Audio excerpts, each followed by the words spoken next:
Tayo ngayon magsasabaw ng tuna. Iwa ko na ng maliliit. Yung tira ko sa pinag-anong ko ng kinilaw.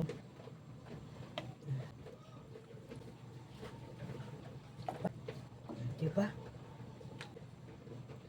Kunyari karne. Kumulo siya. Luto.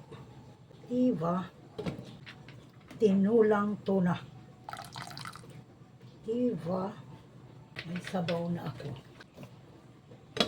Mabango na ang aking sabaw dahil sa tanglad.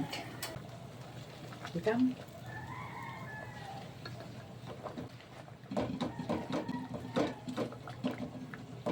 lalong bumango sa kuan, mustasa.